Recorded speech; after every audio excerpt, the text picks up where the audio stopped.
tout va bien. Après une grosse journée, tout va bien. Ouais, je comprends. Ouais, bravo. Déjà, ça avait commencé très fort ce matin, parce qu'il y a eu le changement de lune hier. On était le 7 ou avant-hier. On a eu 5 vélages. C'est très rare, on n'avait pas eu de vélage de je ne sais pas combien de temps. Et quand il y a ce changement de lune, là, je ne sais pas pourquoi, les vaches, eh ben, elles font des veaux. Donc, ça nous a fait pas mal de travail ce matin. Après le procès, et maintenant, j'ai été fauché, et après, avec vous, voilà. Donc, quelqu'un qui travaille, qui se lève tôt, c'est la France qui travaille, pour reprendre des formules politiques. En tout cas, bienvenue sur Tribune Libre, Sébastien Béraud. Nous sommes le jeudi 9 octobre. Il est 20h22. L'émission sera diffusée demain, parce qu'il est un peu tard, et puis je n'ai pas mis en place un direct, mais elle sera diffusée très rapidement. Vous êtes le bienvenu, vous êtes un lutteur, on va dire, un combattant de la cause agricole. Vous essayez de sauver l'agriculture française et on va d'abord, avant d'aborder l'affaire des gendarmes de Saint-Paulien, on va aller tout de suite en Inde, un beau pays que vous avez visité. Et je crois que vous vouliez d'abord aborder la question de l'hôpital pour les vaches. Vous avez vu une fois de votre vie un hôpital pour les vaches, ça existe. Oui, donc déjà, merci de me recevoir. Ça me fait énormément plaisir de pouvoir m'exprimer. Et c'est, moi, il y en a qui me demandent, c'est quoi ton lobby, ta passion? Ben moi, ma passion, c'est de défendre le monde paysan. Voilà. Avant, j'aimais bien le foot, mais je suis laissé tomber le foot parce que c'est trop de pognon. Et là, j'ai trouvé mon élément, je suis à fond. Donc, je défends le monde paysan et j'essaye d'aller voir ce qui se passe ailleurs, dans des pays comme l'Inde. Donc, moi, ce qui m'a beaucoup plu en Inde, moi, vous savez, je suis éleveur en Haute-Loire, j'ai des vaches laitières et des vaches à viande. Et là-bas, en Inde, on voit des vaches de partout. Donc, j'étais pas dépaysé. Même sur la route, il fallait se garer pour laisser passer les vaches. Parce que la vache, là-bas, c'est sacré, c'est un dieu vivant. Donc, à l'époque, j'ai bien familiarisé avec mon guide et puis je lui avais dit, bon, j'étais agriculteur, j'avais des vaches. Et il avait été me faire visiter des dispensaires à vaches, c'est-à-dire des hôpitaux à vaches. Puisque là-bas, la vache est sacrée, donc eh ben, il faut surtout pas l'euthanasier quand elle est malade. Il faut surtout pas quand il y a une maladie comme en ce moment, comme ils avaient eu là-bas, la DNC, la dermatose nodulaire contagieuse. Eux, là-bas, ils n'ont pas abattu un seul troupeau. Ils n'ont même pas fait de vaccin, ils l'ont soigné parce que toute maladie se soigne. Et donc, ils les soignaient dans ces hôpitaux à vaches. Et il y avait des vaches qui étaient très, très vieilles, mais il fallait voir comme elles étaient aux petits soins, comme chez nous, les personnes qui vont à l'hôpital ou nos anciens qui sont dans les maisons de retraite. Même, je pense que les vaches étaient plus bien soignées que les personnes dans les maisons de retraite. Parce qu'on sait très bien qu'ils ont euthanasié certains de nos anciens pendant la crise Covid. Ça, c'est un autre sujet. Voilà. Et vous dites que vous-même, vous êtes inspiré de leur méthode pour renforcer l'immunité de vos bêtes. Oui, donc nous, en 2015, on aurait dû faire le vaccin pour la fièvre catarrhale, parce qu'il y avait eu une épisodie de fièvre catarrhale. Et on avait refusé, mes associés, on était 5 en France. Et donc, on devait payer des amendes et des amendes, sauf qu'on a trouvé un vice de forme et on a gagné, et on n'a pas vacciné. Et on s'est rendu compte à l'époque que des personnes comme nous qui n'avions pas vacciné, nous n'avions pas eu de problème de fertilité et de fécondité. Alors que tous mes voisins, ils avaient vacciné, parce qu'ils avaient eu peur des amendes. Et puis, pour vendre nos vaches, tout ça, c'était compliqué de ne pas faire vacciner. Donc, ils avaient vacciné. Et on s'était rendu compte qu'ils avaient eu d'énormes problèmes de fertilité et de fécondité, des veaux mal formés, tout ça. Donc, eh ben, moi, j'ai continué à dire qu'il ne faut pas vacciner. Mais en contrepartie, j'essaye, parce que ça, c'est comme le Covid.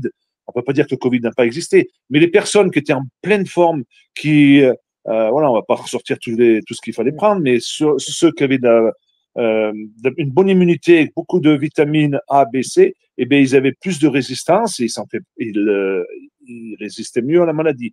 Donc, moi, ce que je fais avec mes vaches, donc on produit tous nos fourrages sur notre exploitation, quasiment tout, à 97%, et on les a analysés et on s'est rendu compte que chez nous, en Haute-Loire, sur une terre volcanique, il nous manquait certains oligo-éléments et phosphore, potasse, calcium.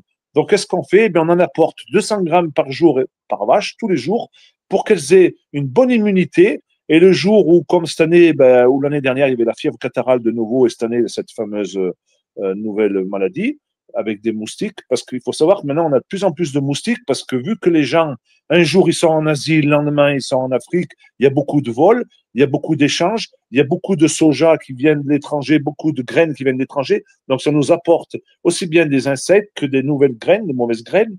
Donc, eh ben, on est dans la mondialisation, malheureusement. Donc, on est victime de tout ça. Et vu qu'il fait de plus en plus chaud, eh ben, on a de plus en plus de moustiques, de frelons asiatiques, d'ailleurs, qui tuent nos abeilles. Donc, il faut essayer d'avoir une parade à tout ça. Et moi, j'ai trouvé que le mieux, c'était d'avoir une bonne alimentation.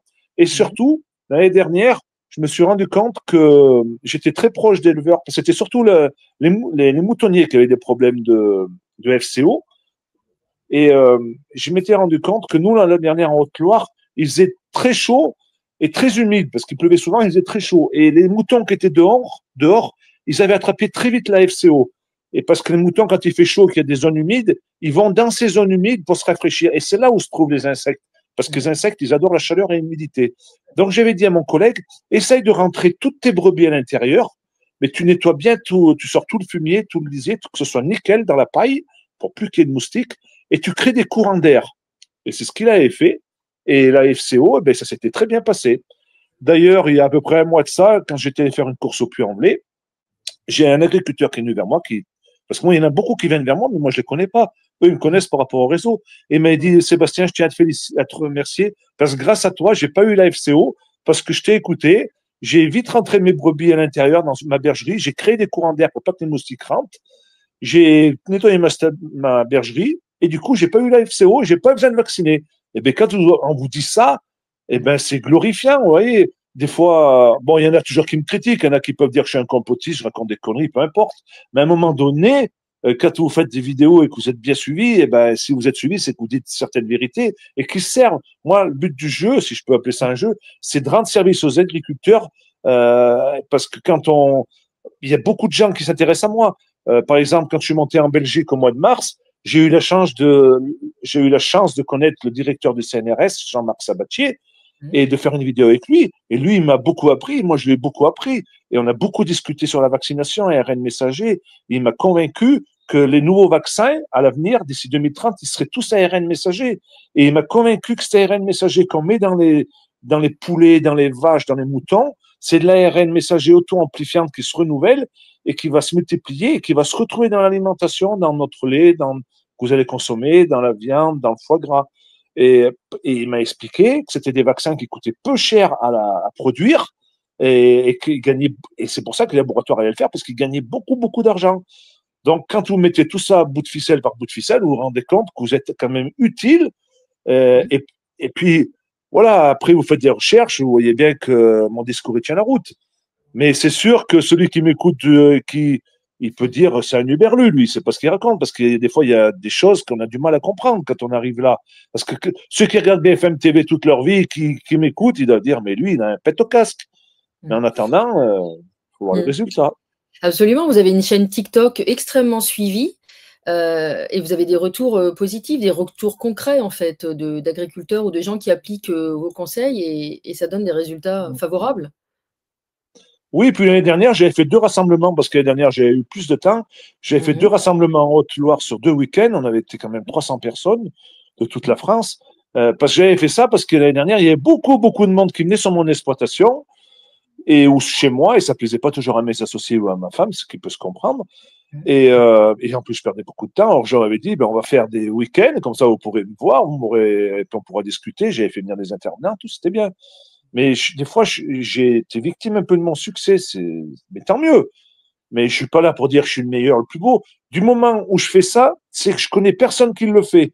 Donc toujours, ben, vous savez, quand on regarde plus la télé, on cherche sur YouTube, partout. On se dit, mais on va bien trouver quelqu'un qui pense comme vous et qui fait le boulot. Et du moment où on trouve personne, ben, arrivé à 50 ans, on se dit, ben, il faut le faire, parce que si on le fait pas, ben, on va pas mourir bête. Et puis, je me suis rendu compte qu'il y avait beaucoup, beaucoup d'agriculteurs ou de consommateurs qui adhéraient à mon discours et qui me disaient que j'avais raison. Et voilà, et c'est comme ça que j'ai créé ma communauté. Moi, ma communauté, elle est facile à comprendre. Quand j'ai fait mes réunions l'année dernière, on n'avait pas besoin de discuter pour se comprendre. On était tous pas vaccinés, tous souvent anciens gilets jaunes, la cinquantaine, pro Poutine, anti Zelensky, anti-sioniste, anti-tout ça. Et on n'avait pas besoin de discuter longtemps. Hein. Parce Mhm. que, voilà, on est des éveillés. On est des complotistes. Moi, avant, je le prenais très, très mal quand on me disait t'es un complotiste. Et maintenant, c'est une fierté. Parce que pour moi, un complotiste, c'est quelqu'un qui a raison 6 mois trop tôt. En tout cas, c'est quelqu'un qui se pose des questions, qui doute, qui réfléchit, qui recherche, qui est curieux peut-être. Et oui, parce que on en apprend tous les jours. Et moi, Mmh. j'ai eu la chance je suis d'une famille d'agriculteurs, de père en fils depuis tout le temps. Et je me Oui, j'allais dire, rappelle, c'est une passion l'agriculture chez vous, ça je le sais. ouais, c'est une passion. Et moi, j'ai beaucoup appris de nos anciens. Et des fois, quand j'ai des coups de moins bien et des coups de cafard, je Mmh. pense à ce que disaient mon grand-père et ma grand-mère. Mmh. C'était la réalité. Et ça m'aide beaucoup. Et je remercie toujours les anciens. Il faut toujours les écouter. Et ils avaient raison. Et je pourrais vous donner des anecdotes. Par Mmh. exemple, avant, quand il y avait des orages de grêle, mais personne ne le sait, ça. Je l'ai expliqué l'autre fois à une météorologue, quelqu'un qui travaille dans la météo, Mmh. qui est très connu, et elle m'a dit, ah ouais, mais ça tient ton discours. En fait, il y a 50 ans, 60 ans, quand il y avait des orages de grêle, ils n'avaient rien pour combattre les orages de grêle. Donc, qu'est-ce qu'ils faisaient?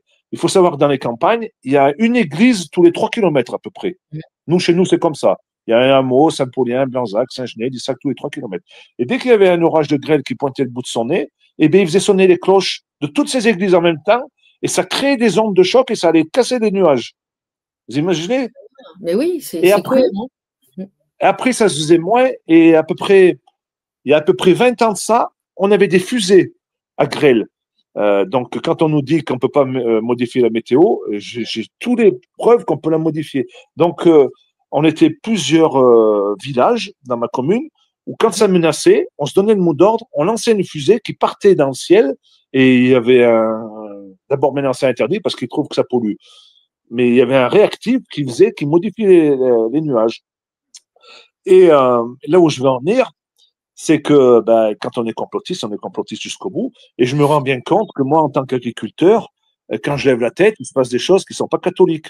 Et quand je Oui, suis allé au Brésil, quand je vous suis en allé au voyez? Brésil, les chantrailles, les cantrailles.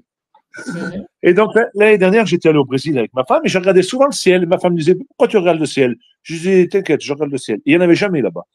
Et, euh, et pourquoi en Europe, il y en a autant? Parce qu'ils modifient la météo et parce qu'ils veulent créer la famine. Là, j'en suis sûr.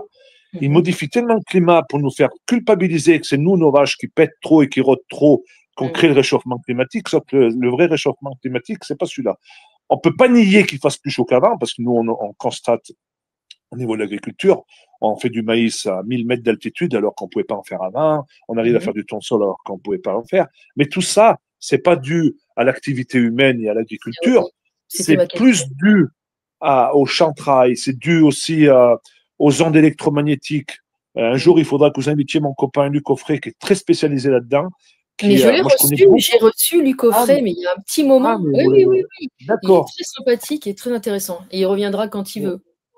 Ouais, ben Luc Offray, je pense que il peut. C'est moi qui l'ai mis en avant parce qu'au début, il me disait de faire des vidéos pour lui. Puis je dis, Luc, tu connais très bien ton sujet, tu prends sur toi et tu fonces. Et c'est un gars, Dieu merci et de ce monde, il allait très très mal. Et grâce à ces vidéos, lui aussi, il est sorti la tête haute et Oui. il se sent utile à travers ses témoignages à faire avancer la cause.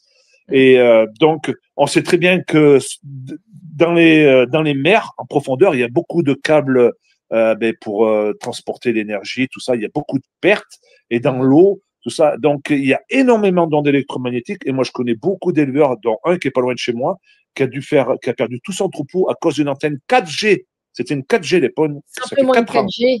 Et oui, et les 5 et 6G, vous en Ah, mais souffrez? Non, vous en souffrez pas? si, si, pareil. Mais Mmh. pour dire, déjà à l'époque, c'était une 4G qui était à 100 mètres de son bâtiment. Et vu qu'il y avait une faille souterraine d'eau, eh ben, l'électricité partait dans la faille d'eau et elle se retrouvait dans les abreuvoirs des vaches. Et vu que les vaches, elles n'ont pas de chaussures, elles n'ont pas d'isolant, et qu'elles boivent beaucoup d'eau quand il fait chaud, elles boivent jusqu'à 100 litres d'eau, eh bien, au final, elles buvaient même pas 20 litres, donc elles se laissaient mourir. Et une vache qui boit pas, eh bien, elle peut pas produire parce que le lait, c'est 98% d'eau et elle se laissait mourir, elle se couchait pas, et il a fallu qu'il vende tout, et même lui, il a eu des problèmes de zona, ça lui a attaqué le corps, parce qu'il y avait de l'électricité statique dans son sol en permanence. Donc tout ça, eh ben, avec l'ARN messager, le graphène, Il y a beaucoup de choses on a du mal à le croire parce que tant qu'ils ne le disent pas à BFM TV, à TF1, on ne veut pas les croire.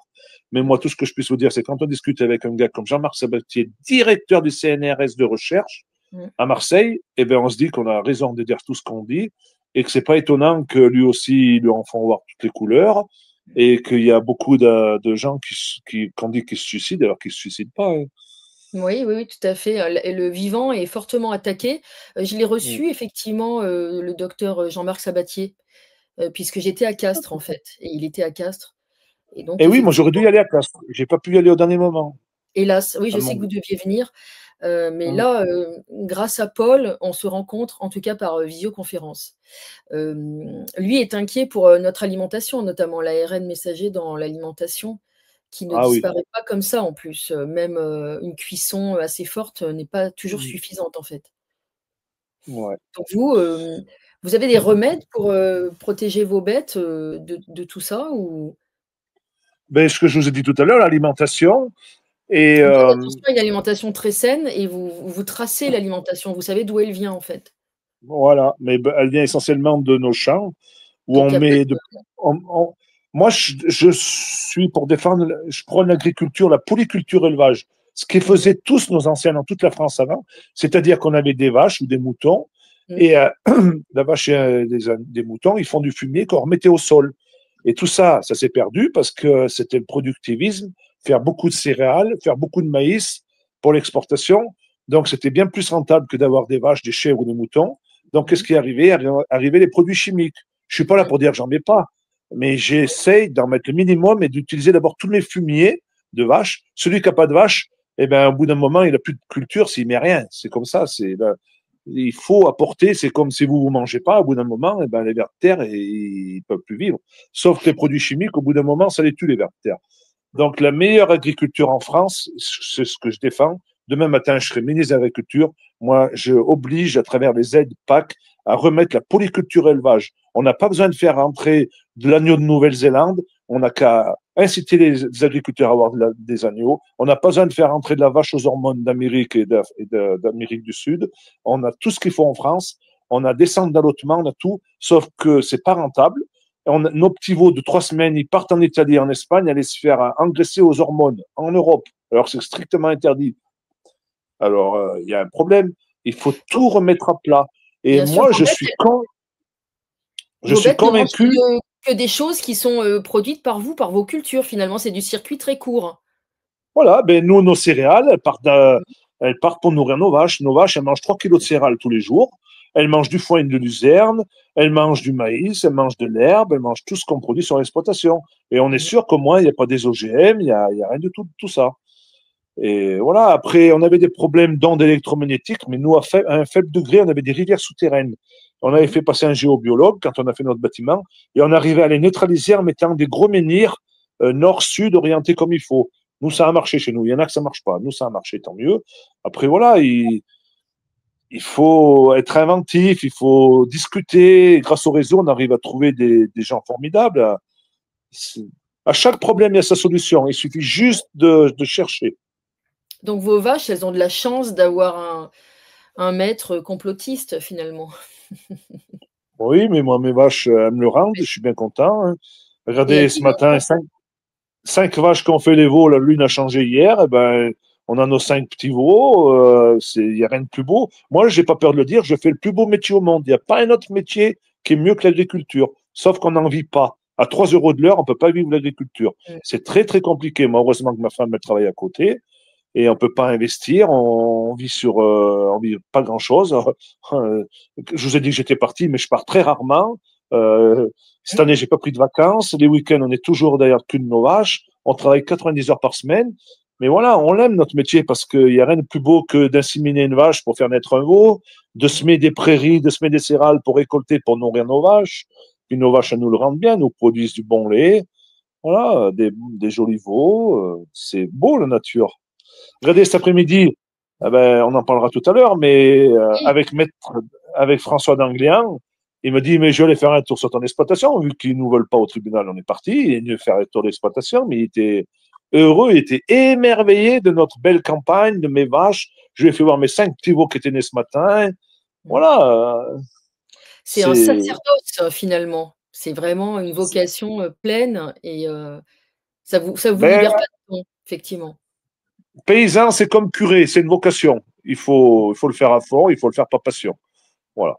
Et Et justement, votre liberté, votre bon sens et puis, le fait que vous êtes un bon communicant, je veux dire sur les réseaux, vous avez quand même un public qui vous suit, de plus en plus nombreux, ça vous vaut des inimitiés et il y a certaines personnes qui ne vous veulent pas du bien, donc vous avez plusieurs affaires sur le dos, dont récemment, l'affaire des gendarmes à Saint-Paulien. Donc, qu'est-ce qui s'est passé? Parce que maître d'Angléan, votre avocat, est venu pour rien en plus, il s'est déplacé pour rien, récemment.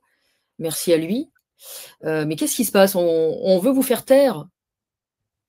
ben, déjà, il faut savoir que quand on est sur les réseaux, on est beaucoup critiqué, on fait des vidéos sur moi, on dit que je suis un pédophile, on les a toutes faites, toutes. De toute façon, quand on veut tuer son chat ou son chien, on dit qu'il a la rage. Et moi, je Exact. suis la personne à abattre. Je suis très jalousé, aussi Mmh. bien par les syndicats que par les partis politiques basques. Donc souvent, j'ai posé beaucoup de plaintes à la gendarmerie de Saint-Paulien, ils me connaissent très bien. Mais toutes Mmh. mes plaintes, je sais pas pourquoi, elles vont toutes au panier, elles vont toutes à la poubelle. Mmh. Donc, à un moment, la moutarde vous mentonnez quand vous avez des preuves, des gens qui vous font des vidéos, qui vous citent, qui vous disent tout, et j'ai même des faux profils sur TikTok. J'ai le numéro de téléphone, j'ai le numéro d'IBAN, tout, avec le même profil que moi, la même photo de profil. Il fait passer mes vidéos, il estorque des gens en menant qu'il a besoin d'argent pour faire des manifestations à monter à Paris ou pour aller faire soigner ma femme en Allemagne parce qu'elle a une leucémie, tout ça. Il ramasse du pognon. J'ai été porté plainte. Ils ont tout, sauf que le gars, hein, il est en Côte d'Ivoire. Donc, comme il est en Côte d'Ivoire, il a le droit de faire tout ce qu'il veut et de se remplir les poches. Et malheureusement, il y en a qui arrivent à avoir mon numéro de téléphone parce qu'ils téléphonent à la mairie de Saint-Paulien et ils m'appellent et ils me disent oh, Monsieur Béraud, vous avez reçu mon chèque J'ai dit, mais quel chèque? J'ai dit, mais moi, j'ai pas demandé d'argent. Ben si, on a beaucoup discuté par message, tout ça. J'ai dit, non, mais c'était pas moi. Moi, mon compte, il a 4, à l'époque, il avait 70. Maintenant, j'arrive à 80 000 abonnés. Ces gens-là, ils ont 5, 6 000 abonnés. Ils arrivent à se faire mousser et en mettant la même photo de profil, mais c'est de l'escroquerie. Ah bon, ah bon. Mais des fois, il y en avait qui avaient donné 1000, 2000 euros, mais l'autre, eh ben, quand vous allez porter plainte à la gendarmerie, qui vous disent vous leur apportez tout, parce que j'ai des copains qui sont forts, ils sont arrivés à le faire discuter, ce gars, parce que je l'ai défendu, j'avais dénoncé dans mes vidéos. Et il y en a qui ont dit, ben, tiens, on va le croquer.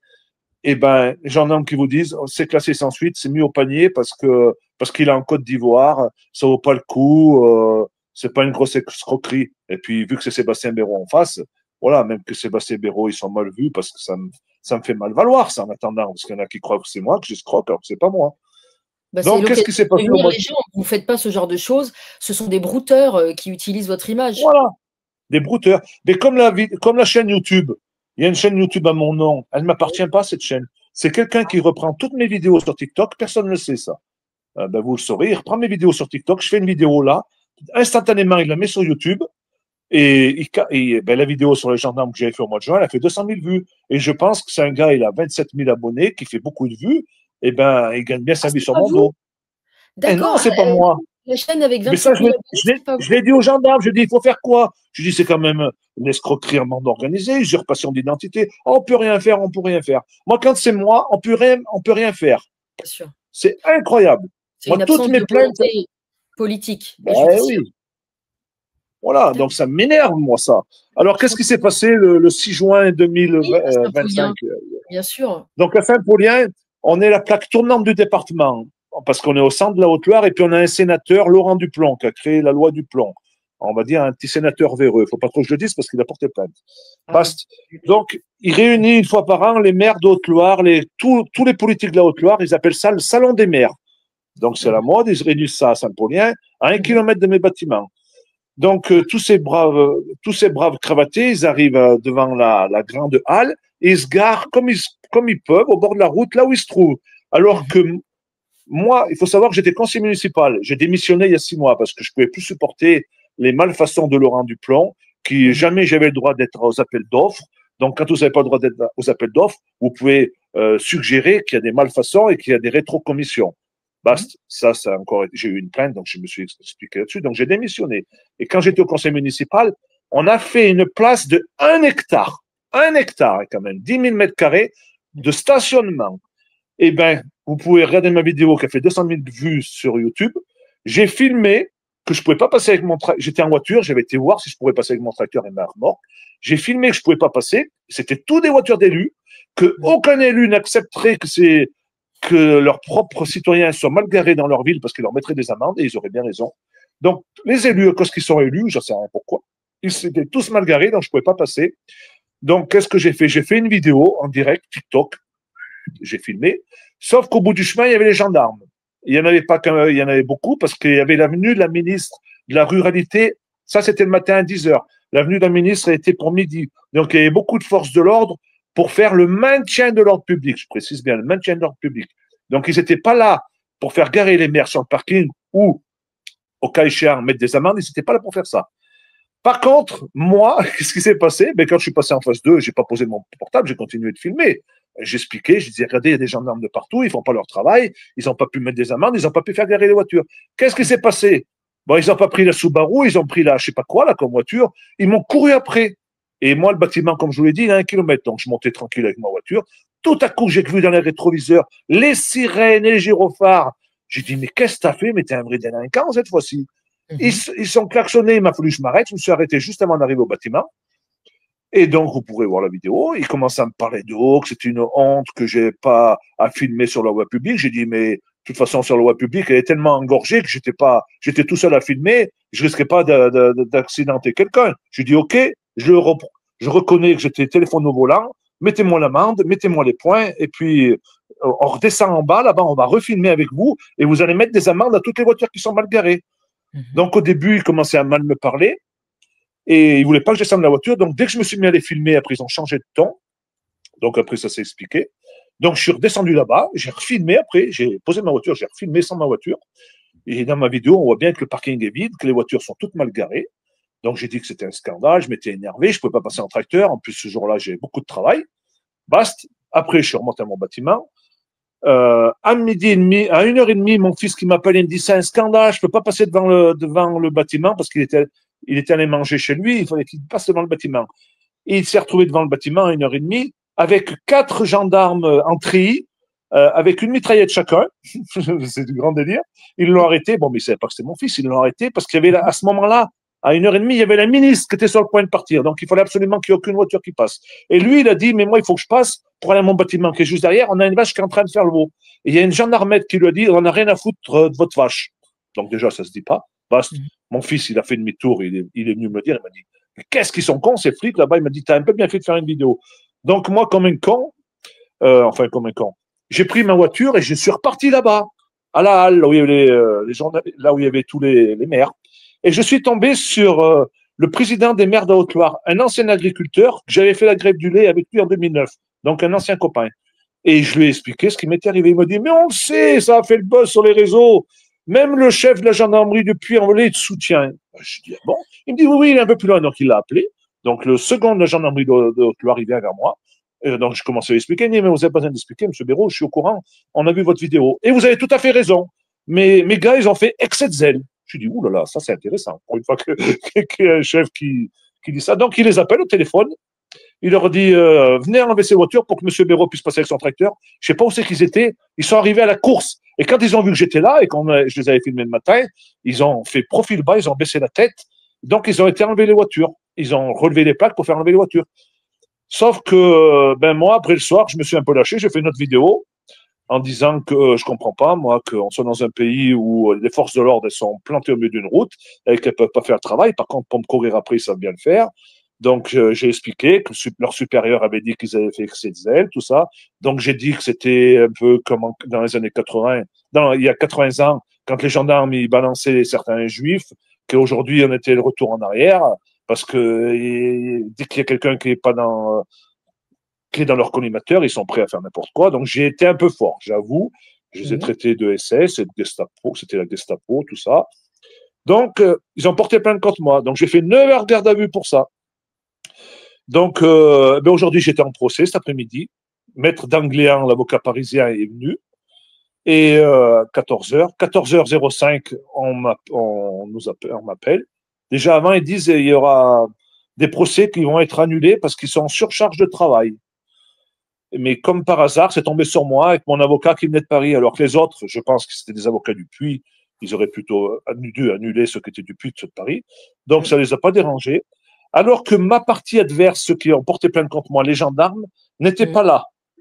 Parce que eux, on les avait avertis hier qu'il fallait pas qu'ils viennent, qu'il y aurait pas, que le procès serait annulé. Et ils auraient pas pu m'appeler, dire vous avertissez votre avocat, faut pas qu'il vienne. Donc mon avocat, maître d'Angléa, il s'est levé à 3 heures du matin pour prendre le TGV jusqu'à Saint-Étienne. Après Saint-Étienne le Puy-en-Velay, c'est un petit train, il faut 2 heures pour faire 80 kilomètres. Donc voilà, il était bien content. Il est venu pour rien. Donc ça ressemble à une punition finalement. Ben, oui, je pense. Donc, ben, du coup, après, Maître d'Angléa, il est venu voir mes vaches, on a bien discuté. Après, il est parti dans le Puy-de-Dôme. Voilà, mais moi, vous savez, moi, tout ce que. Ouais, il était bien content, mais moi, je trouve que c'est pas à cause que je suis agriculteur, je suis paysan, que je dois être méprisé, que moi, tout ce que je le fais pour venir en aide aux agriculteurs. Je dis, bon, des fois, j'ai des coups de gueule comme tout le monde, des fois, on a des paroles qui dépassent nos pensées, mais je suis pas une mauvaise personne. J'ai mes 12 points, je paye mes charges, je paye ma TVA, je paye mes impôts, je fais mon don du sang régulièrement, don de plasma, je fais tout ce que je peux du mieux possible. Je pense être un bon citoyen. J'ai pas de casier judiciaire. C'était la première fois que j'allais dans un tribunal. D'ailleurs, la dame, la juge, elle m'a dit, Monsieur Béraud, il faut sortir les mains des poches. Moi, j'étais les mains dans les poches. Ça lui plaisait pas. Et il faut bien vous mettre à la barre. J'avais un peu trop avancé, je n'avais pas vu qu'il y avait la barre au milieu. Parce que moi, je suis comme ça. Moi, je suis un paysan. Moi ma vie, c'est mes vaches, c'est mes champs. C'est pas être dans un tribunal à me défendre de l'indéfendable. Moi, vous comprenez bien que si les voitures avaient été garées comme il faut sur un parking qui était vide, il n'y aurait jamais eu de vidéo, il n'y aurait jamais eu ce garde à vue, il n'y aurait jamais eu ce procès, il n'y aurait jamais eu tout ce bordel, là.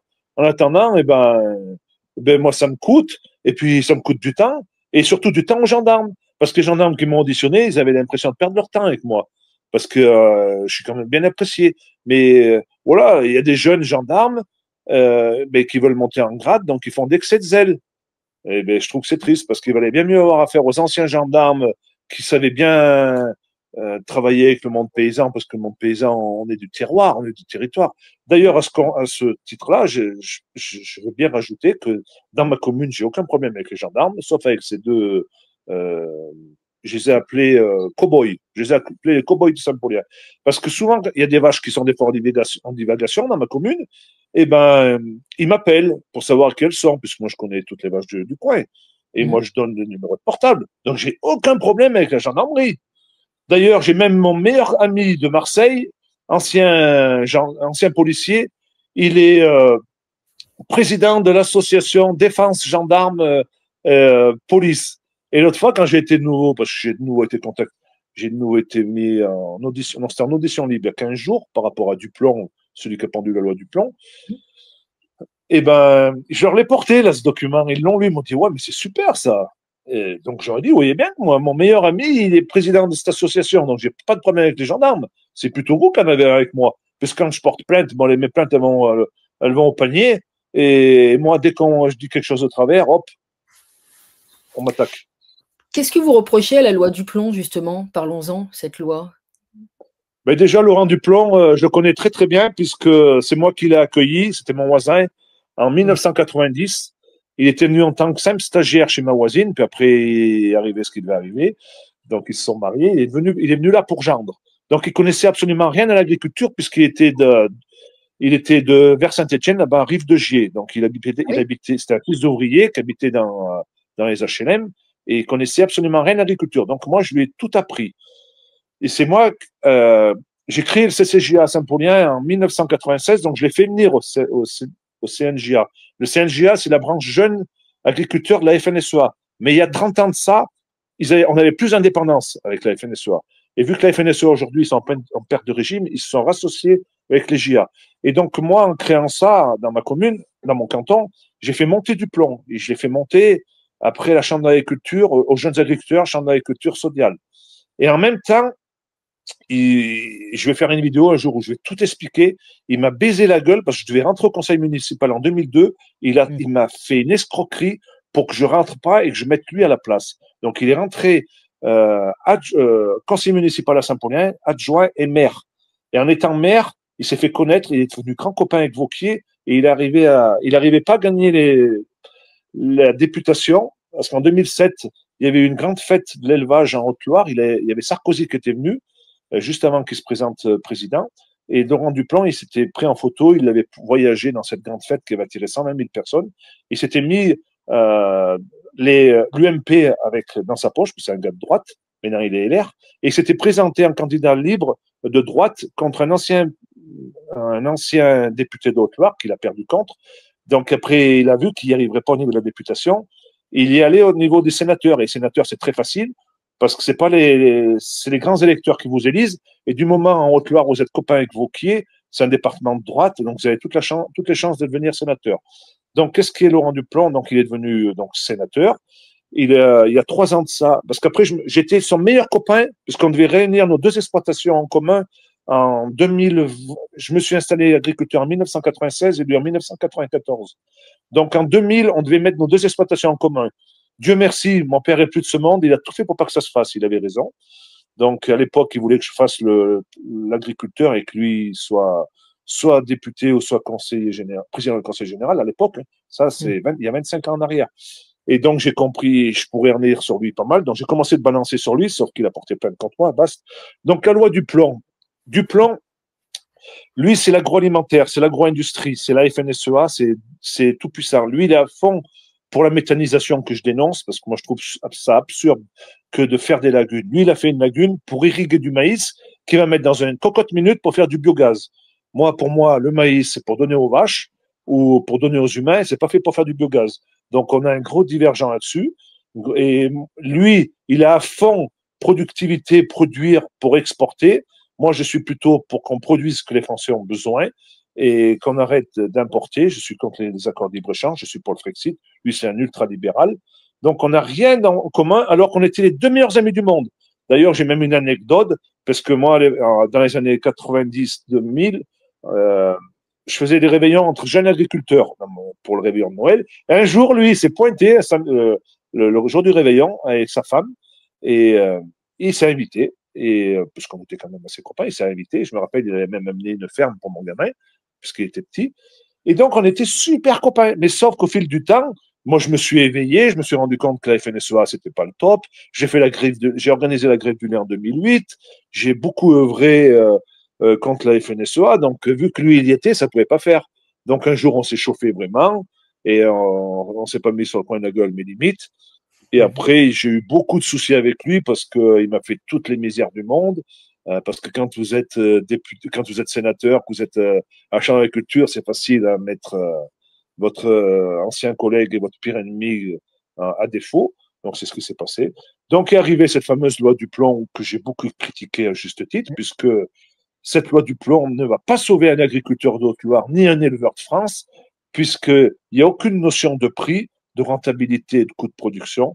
Sa loi Duplan, c'est pour une poignée d'agriculteurs, des betteraviers, pour remettre une néonicotine, pour tuer les pucerons qu'il y a dans les champs de betteraves, alors que le vrai problème des betteraviers, c'est pas le puceron. Certes, il y a un problème de puceron, mais il y en a qui arrivent à faire des rotations longues en bio et qui n'ont pas de puceron. C'est sûr, quand vous faites de la betterave sur betterave sur betterave, vous avez des pucerons. Mais là où je veux en venir, le gros problème des betteraviers français, et la preuve en est, c'est que depuis 5 ans, ils se ferment les sucreries en France, alors que la néonicotine est interdite depuis 2 ans. Le gros problème des betteraviers, c'est les importations de sucre à prix défiant toute concurrence d'Ukraine, d'Allemagne, d'Italie. Et c'est ça qui a cassé la filière des betteraves. Donc lui, il est arrivé là, ils sont torchon rouge en disant c'est moi qui vais sauver les betteraviers en mettant les néonicotines, sauf que les néonicotines, c'est vraiment pas bon pour les insectes puisque ça tue les pucerons. Donc je vois pas comment ça pourrait tuer les pucerons et pas tuer les abeilles et toute la flore et qu'il y a dans les champs de betteraves dans le nord. Donc tout ça, il l'a pas dit. Voilà. Et puis il est pour les grandes bassines, pour faire des méga grandes bassines pour irriguer des maïs, pour faire de la méthanisation. En fait, lui, il crée cette loi, mais ils sont malins parce que comme Macron, Il faut savoir que le ministère de l'Agriculture, il a rebaptisé il y a 2 ans, dans son deuxième mandat, il y a 3 ans, le ministère de la souveraineté alimentaire. Il faudra qu'on m'explique, Duplon, sa loi, c'est pour la souveraineté alimentaire. Il faudra qu'on m'explique comment, en créant des bassines pour irriguer, des grandes bassines pour irriguer du maïs qui va partir à l'exportation ou faire des méthaniseurs, en quoi ça va nourrir les Français, en quoi ça va sauver les agriculteurs. Il ne parle jamais d'élevage, qu'il faut sauver l'élevage, comme je vous ai dit tout à l'heure avec la polyculture élevage. Il faudrait que de nouveau on ait des moutonniers, parce qu'on importe 90% des moutons qui viennent de Nouvelle-Zélande. Donc là est le vrai problème de carbone, de pollution, parce que les paquebots qui ramènent des moutons de Nouvelle-Zélande, ils ne roulent pas à l'eau, ils roulent, c'est pas qu'ils roulent, ils naviguent au pétrole lourd. Donc c'est là la pollution. Pareil pour nos vaches. Van der Leyen elle nous fait croire que nos vaches, on est responsable de 20% des gaz à effet de serre avec nos pets de vaches et nos rots. Sauf que nos vaches, il n'y en a jamais eu aussi peu depuis 100 ans en France. Il y a des régions entières où il n'y a plus de vaches. De toute façon, c'est simple. Les vaches, il y en a juste dans les zones herbagères où on ne peut pas faire des céréales.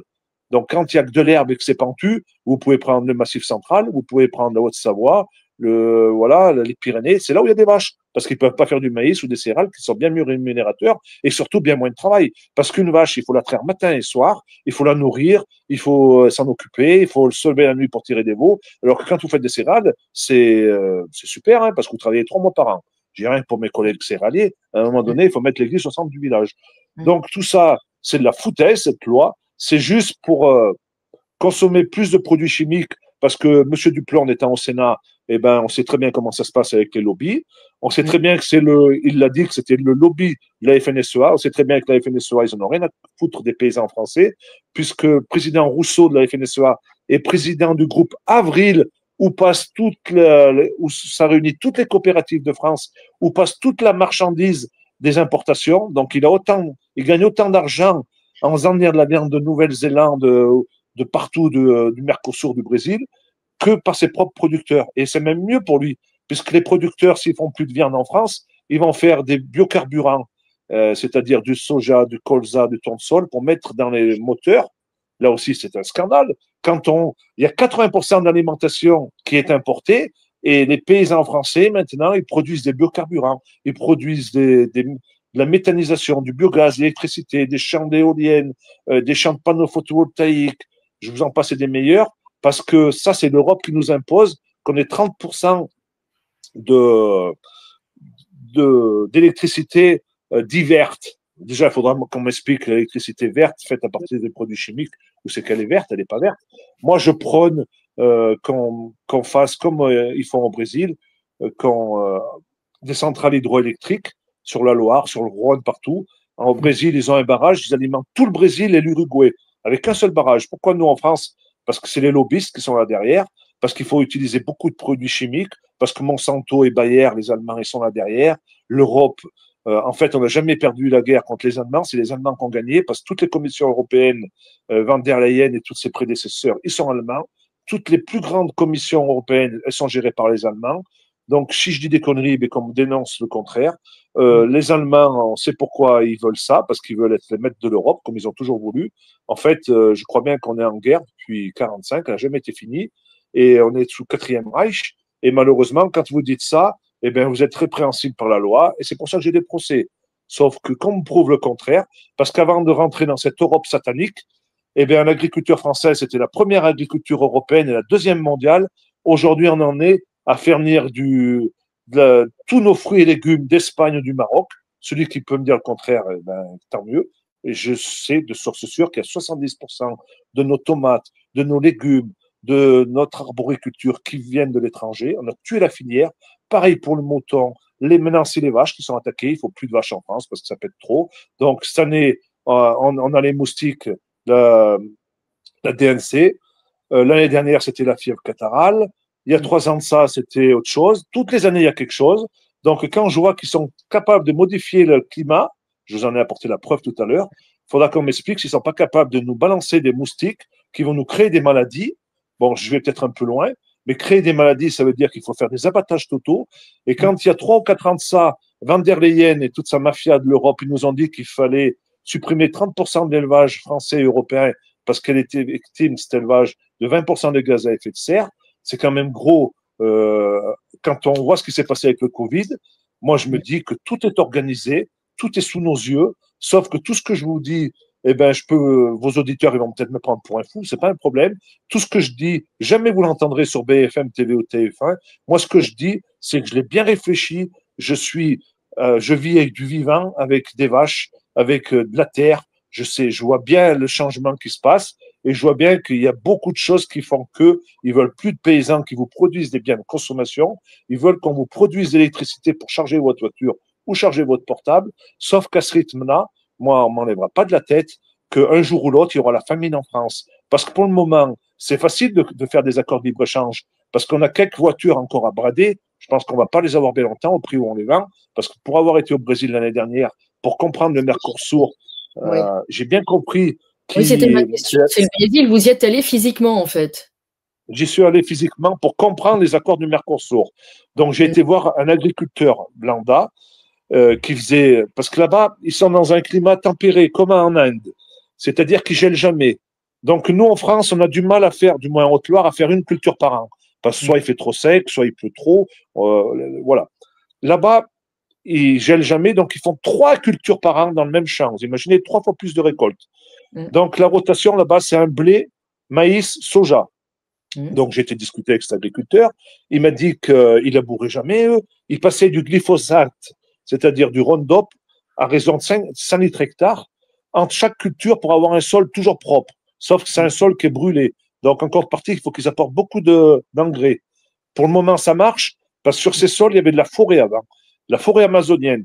Donc, des sols qui sont riches en humus. Et ils sont prêts à déforer. Le Brésil, c'est 60% de forêt amazonienne. Donc, il suffit qu'ils déforestent un peu plus pour qu'ils arrivent. Aujourd'hui, ils arrivent à nourrir 1 milliard d'habitants. Tôt ou tard, s'ils veulent, ils peuvent nourrir la moitié de la planète.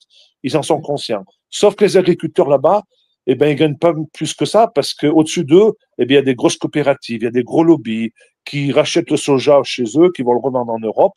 Mais c'est pour ça qu'ils veulent créer cet accord de libre-échange avec le Mercosur, donc le Brésil, l'Uruguay, le Paraguay, tout le temps là-bas. Ça fait 25 ans, donc là, c'est en train de se faire. Ça, c'est pour les Allemands, parce que les Allemands, ils ont du mal à vendre leurs Mercedes, leurs Audi. Je suis bien passé pour savoir, puisque j'ai une grande copine qui travaille chez Mercedes, et qui est commerciale, qui va régulièrement en Chine et qui n'arrive plus à vendre leurs voitures. Pourquoi? Parce qu'elles sont trop chères. Et ils sont pas assez développés au niveau de l'électricité. Donc tout ça, eh ben, quand on met tous ces bouts de ficelle les uns après les autres, on se rend compte que, eh ben, au Brésil, ils sont tant mieux s'ils sont capables de nourrir la planète entière. Sauf ce que je veux vous dire, c'est que moi, l'agriculteur, il m'a dit, on est un pays émergent, on a 300 millions d'habitants, on a un niveau social qui augmente. Un jour ou l'autre, on aura tous une voiture. Voilà, d'ailleurs, il y avait beaucoup, la police là-bas, elle roulait en Renault. Donc, ils avaient signé des accords avec la police pour qu'ils roulent en Renault. Et le citoyen lambda, là-bas, un jour ou l'autre, il aura une voiture. Sauf qu'il m'a dit, si on peut acheter une voiture sud-coréenne ou chinoise 3 fois moins chère que les voitures les berlines françaises ou allemandes, on va pas se gêner. Chacun regarde son porte-monnaie.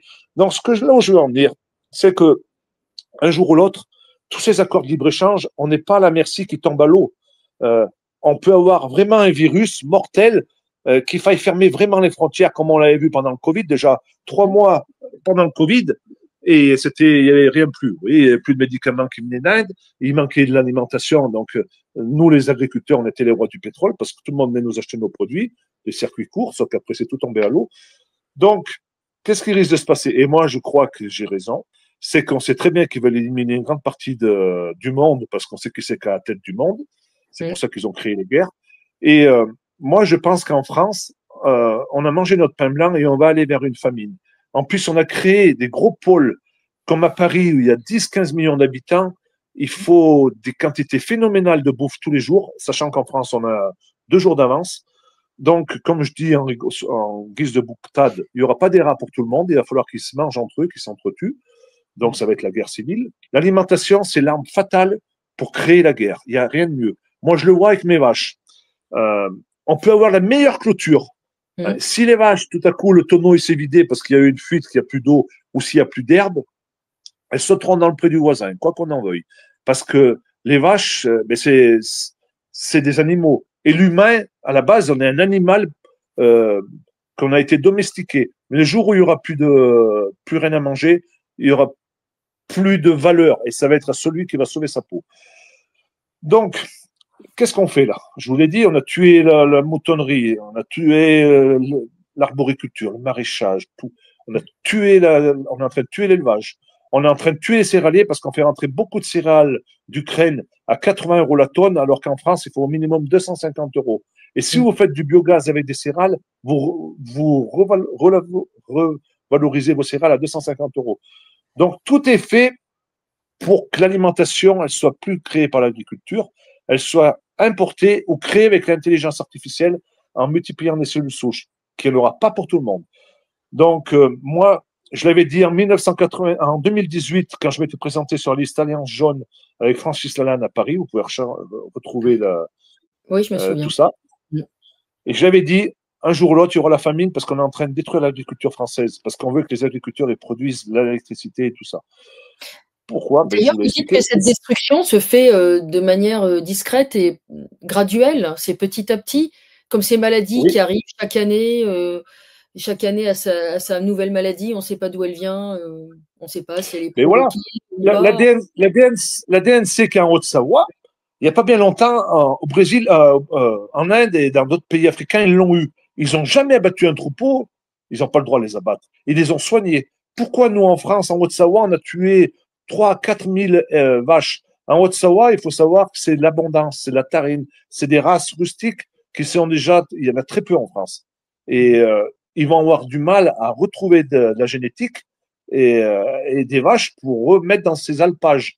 Donc, on peut aller encore plus loin, pousser le bouchon un peu plus loin. Quand il n'y aura plus de vaches dans les alpages, qu'est-ce qui va se passer? La nature, elle a horreur du vide. Ça va être comme à Marseille, dans l'Hérault. Avant, il y avait beaucoup de moutonniers dans l'Hérault. Donc, quand il n'y a plus de moutons qui mangent l'herbe, il se passe quoi? C'est très simple. Il y a des broussailles qui poussent. La nature, elle a horreur du vide. Les broussailles, les genêts, tout ça.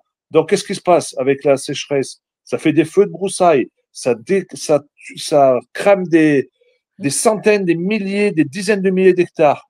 Et comme par hasard, souvent, il y a des promoteurs qui arrivent derrière pour mettre des champs de panneaux photovoltaïques, comme il s'est passé dans le sud de cette année, comme il s'est passé il y a quelques années dans la dune du Pilat. Donc, moi, j'ai bien peur qu'en Haute-Savoie, ils vont avoir du mal à repartir, les éleveurs. Je leur fais un gros coucou parce qu'ils me suivent beaucoup.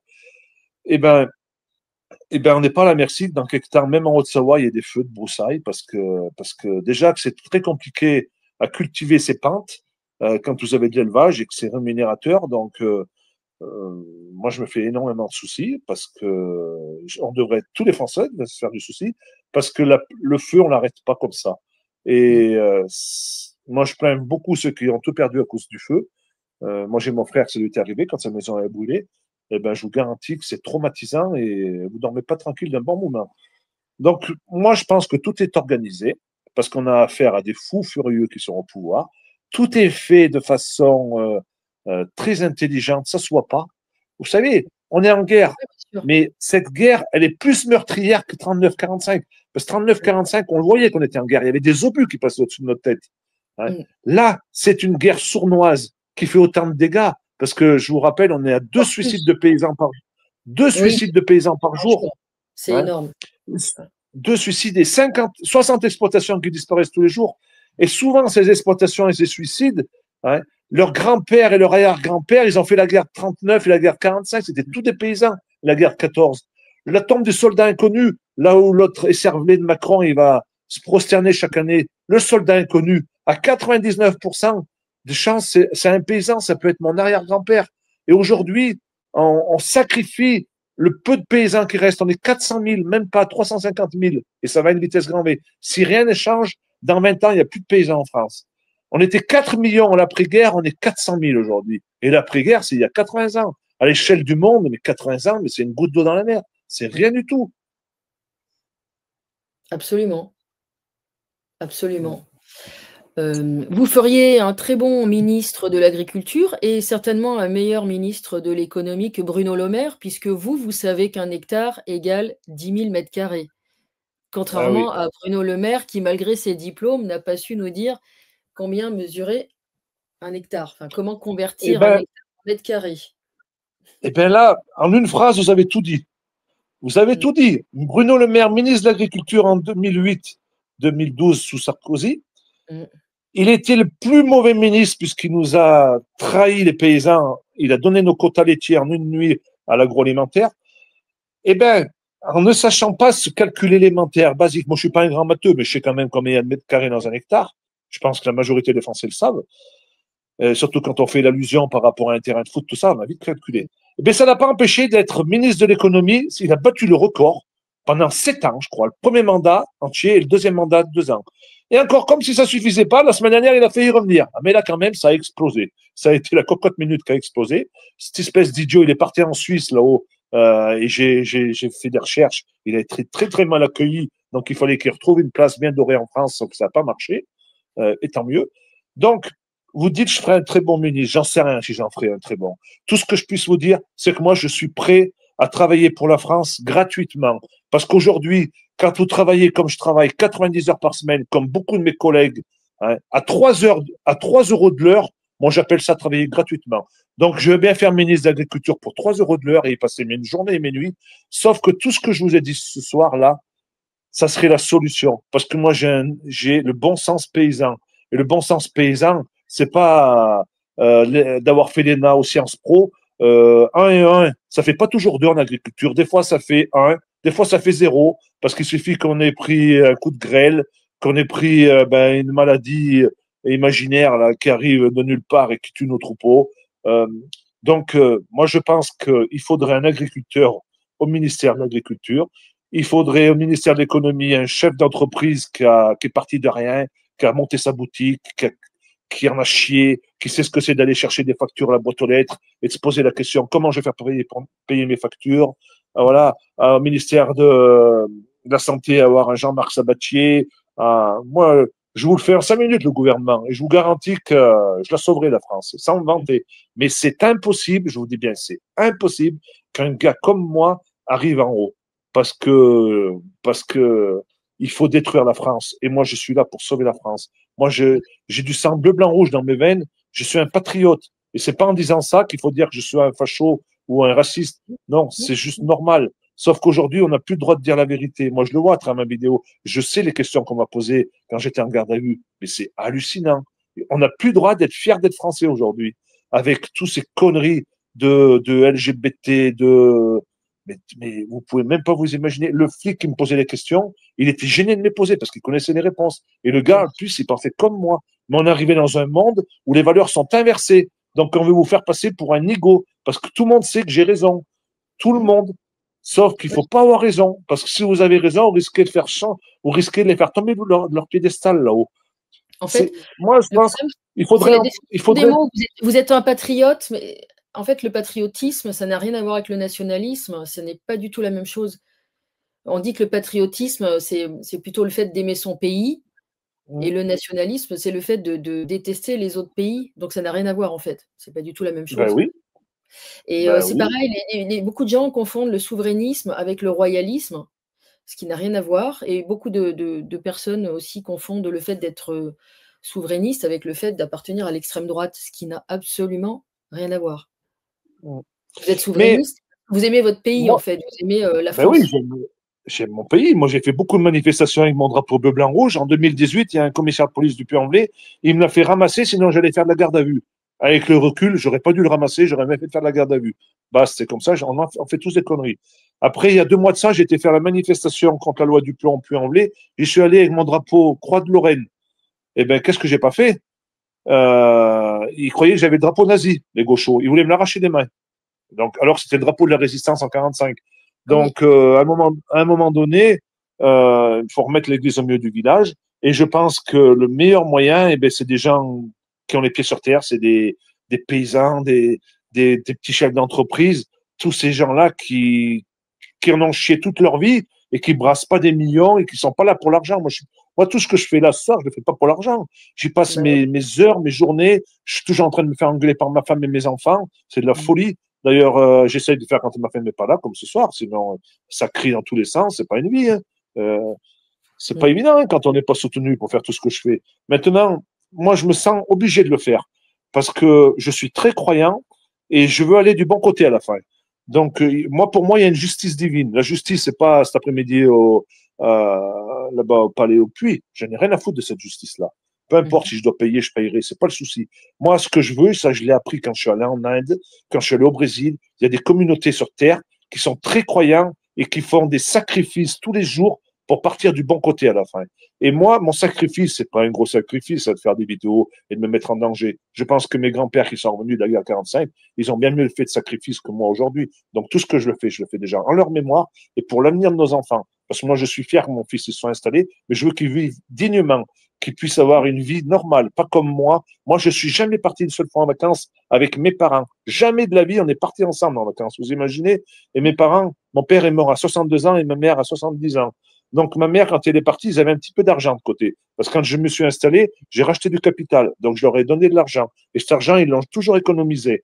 Et ils m'ont dit, le jour où on sera mort, eh ben, tu te payeras un voyage. C'est pour ça que l'année dernière, je suis parti en Brésil et j'ai voulu en même temps comprendre le Mercosur et permettre d'honorer la mémoire de mes parents en partant au Brésil. C'était un joli voyage et c'était rendre l'utile à l'agréable. Et ça, eh ben, je suis sûr que mes parents, de là où ils sont fiers de ce que je fais parce que je me battrai jusqu'au bout. Ça, j'ai toujours dit. Seule une balle m'arrêtera. C'est comme ça. Je suis comme ça. Et moi, je pense qu'il faut qu'on soit nombreux à faire ça. On doit être fiers de notre pays. Sauf que je me pose la question, est-ce qu'il existe encore notre pays? Parce qu'on a affaire à des fous furieux. On a une dette abyssale que c'est pas nous qu'on l'a créée. Donc, on n'est pas à l'abri un jour qu'il y ait un fonds d'investissement qatari ou je sais pas quoi, ou chinois, qui nous achète ça et qu'on ait un drapeau qatari ou, d'ailleurs, je pense déjà la Tour Eiffel, elle n'appartient plus à la France. La moitié de Paris n'appartient plus à la France. Et donc, il nous reste que les yeux pour pleurer. Donc, on doit être fiers de notre drapeau. Et si on ne le défend pas, comme avaient fait nos anciens, on aurait parlé nazi. Hein, et là, je pense que c'est pire qu'en 40 parce que ça se voit pas. Et on est peut-être moins nombreux de résistants qu'eux. Donc, il faut qu'on se bouge le popotin. Il faut arrêter de penser à la société de consommation, la société de loisirs. Moi, vous savez, il y a quelque chose qui me travaille beaucoup en ce moment. Des fois, je fais des lives sur TikTok et des fois, j'ai des jeunes qui montent parce qu'ils aiment bien m'écouter. Et une fois, il y en avait eu 6. Je leur ai posé la question. Est-ce que vous voulez avoir des enfants plus tard? Sur les 6 m'ont dit non. Ah, mais moi, ça me rend fou, ça. Oui, parce qu'ils me disent, l'avenir est incertain. Mais oui, il est incertain. Mais il faut qu'on se batte pour qu'il soit certain. Vous croyez que mes parents, qui sont nés dans les années 50 à l'après-guerre, vous croyez que c'était tout rose? Il fallait tout reconstruire. Ils n'avaient pas la pilule, certes, ils avaient des gamins, mais ils ont toujours nourri leurs gamins. Hein? Ils manquaient de rien. C'était pas évident. Ils partaient pas en vacances, mais la première chose qu'ils faisaient, c'était de nourrir les enfants. Sauf qu'aujourd'hui, on est devenu dans une société de loisirs, de consommation et d'égoïsme. Donc, moi, vous savez, je parle beaucoup avec les jeunes. Il y a beaucoup de filles qui me disent, ouais, mais Sébastien, il est bien ton discours, t'as raison. Mais nous, on veut profiter de notre jeunesse. On veut pouvoir voyager. On veut pouvoir avoir le dernier iPhone, le dernier écran plat, Canal+, tout ça. Mais ça coûte un bras. Et quand vous avez tout ça, vous pouvez plus nourrir, élever des gamins. Voilà. Parce qu'on est dans un monde d'égoïstes. On préfère mieux sa petite personne à nourrir et à élever des enfants. Sauf que, vous savez ce qui s'est passé cette année? Très peu l'ont dit. Et moi, je l'ai entendu une fois aux informations. J'écoutais RMC parce que le matin de bonheur, j'ai remarqué depuis 6 mois, ils disaient des vérités. On est la première année depuis l'après-guerre, depuis 40 à 45, où on a eu aussi peu de naissances en France. Certes, il y a eu l'histoire du Covid qui a rendu beaucoup de femmes stériles, mais comme je vous l'ai dit, il y a beaucoup de femmes qui veulent plus avoir de gamins. Il y a beaucoup de couples de jeunes qui veulent pas avoir de gamins. Donc, moi, ça me rend fou et dingue parce qu'un pays qui n'a pas qui a plus de naissances, qui est remplacé, malheureusement, moi j'ai rien contre les Africains, ils ont raison de venir puisqu'on leur donne tout, ils crèvent la dalle chez eux. Il faut savoir qu'en France, cette année, il y a eu plus de naissances de gens de couleur que de gens blancs. Je ne vais pas passer pour un raciste parce que je ne suis pas du tout, puisque j'ai des amis algériens qui sont plus racistes que moi. Mais donc, il y a bien un problème. Et ce problème, comment on va faire? Parce qu'à l'avenir, tout est organisé pour qu'il y ait de plus en plus d'immigration pour remplacer nous, les Français autochtones, pure souche, agriculteurs, paysans, comme moi. Et moi, c'est une fierté d'être fils d'agriculteur de toutes ces générations de père en fils. Moi, vous savez, quand je vais au cimetière, je regarde la petite pierre tombale et que je vois tous mes grands-pères qui étaient tous agriculteurs, qui s'appelaient tous pareil, parce qu'on donnait toujours le prénom du père. Ça me fout le chocotte, ça. Moi, l'année dernière, avant de monter à Paris, quand je suis monté à Paris, j'ai été faire la prière sur la tombe. J'avais fait une vidéo, d'ailleurs, une de mes toutes premières vidéos sur la tombe de mes parents. Et je sais qu'après là, oui, il s'est passé des trucs phénoménaux à Paris, puisque je suis arrivé à aller sur le plateau à CNews. J'ai trouvé Rousseau, le président de la FNSEA, j'aurais jamais dû le trouver. Voilà, il y a des choses à un moment donné, parce que je suis très croyant. Et comme je vous ai dit tout à l'heure, à un moment donné, on a perdu notre croyance pendant des années. Beaucoup de Français l'ont perdu. Et là, on est en train de la retrouver. À Lourdes, cette année, il y avait beaucoup de monde qui y allait. Pourquoi? Parce qu'on s'est rendu compte que tout a été fait par ces saloperies de francs-maçons qui ont créé cette France, qui ont dégoûté les gens de croire, parce qu'on croyait à une autre croyance. La croyance de la consommation, la croyance du véganisme, la croyance de LGBT, toutes ces croyances, c'est des pseudo-croyances. Parce que l'humain est fait pour vivre en une croyance. Sauf qu'on a perdu la croyance en un Dieu. Et il faut qu'on retrouve cette divinité, cette croyance. Je suis sûr que c'est ça qui sauvera le monde. Et j'en suis Oui. convaincu de jour en jour et de plus en plus. Et Mais la pourtant, croyance, moi, j'ai été enfant de cœur. J'ai été voir le pape, j'ai été à Saint-Jacques de Compostelle, j'ai tout fait. Après, j'étais tellement dégoûté que j'aurais craché sur le bon Dieu, craché sur tout. Je ne pouvais plus les voir, ces curés, tellement que c'était pédophile. Hein. Et ben, je me suis dit, t'es con, il faut y croire au Dieu. Il y a quelque certains, mais chose. pas tous. Non. Parce qu'à un moment donné, quand vous êtes là, en train de vous morfondre, à pas arriver à tirer un revenu en tant qu'agriculteur ou bien d'autres, si vous n'avez pas cette croyance, si vous n'avez pas cette attache, qu'est-ce que vous faites? Et vous prenez la corde ou vous prenez le fusil, vous dites. Sauf que moi, vous savez que c'est qui m'a sauvé la vie? C'est une musulmane. J'ai pas peur de le dire sur un groupe Telegram. Elle m'a dit, Sébastien, toi qui es croyant, méfie-toi, parce que si tu te suicides, j'étais à 2 doigts de le faire, hein. J'ai pas peur de le dire. Il y a 4 ans de ça. Elle m'a dit, si tu te suicides, tu vas aller au diable. Parce que dans la religion, le suicide est interdit. Putain, qu'est-ce que j'ai fait? Qu'est-ce que j'ai fait? Je me suis mis à faire des vidéos, à dire il faut pas le faire, il faut se battre, il faut se battre, il faut se battre, il faut se battre. Moi, qui est Sébastien Béraud? Moi, j'ai rien à vous cacher, je parle naturellement, vous voyez, je suis dans mon canapé, là, il y a mon chat qui dort, je suis normal, comme toute personne devrait le faire, ça. Hein. Oui, oui, mais en tout cas, vous êtes très bien informé et très combatif. Et oui, vous avez raison, créer du désespoir auprès de la jeunesse, c'est une bonne façon de s'en prendre à la démographie d'un pays, donc s'en prendre à son avenir et pas seulement à son histoire du passé. Faire disparaître un pays, c'est d'abord le décourager de faire des enfants, effectivement. C'est une Ah oui. guerre d'information, mais c'est aussi une guerre démographique. Ah, mais ça me travaille beaucoup. Hein. Et je me suis rendu compte que c'était les Allemands les premiers à être Mmh. victimes de ça. Et nous, on y arrive. Hein. Ça, c'est Mmh. grave. Hein. Et moi, j'en veux beaucoup à la laïcité, à tout ça. C'est ça qui a tué notre vraie France profonde, catholique. La France est née de l'Église. Voilà. Spirituelle, Après, la spiritualité, ça vous ouais. manque la Après, spiritualité?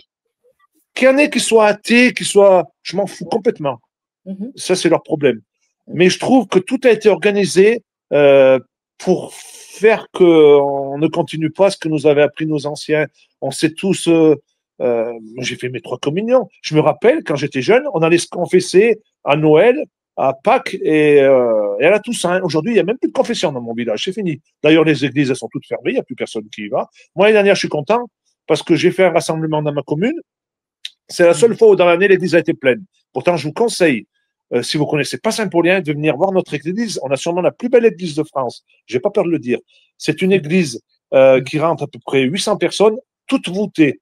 C'est-à-dire qu'elle est très haute, toute voûtée. Il n'y a pas un pilier. Pour la faire, ils l'ont remplie de terre. Ils ont monté les murs et la voûte. Et après, ils ont tout sorti par la porte d'en bas. Une histoire de dingue.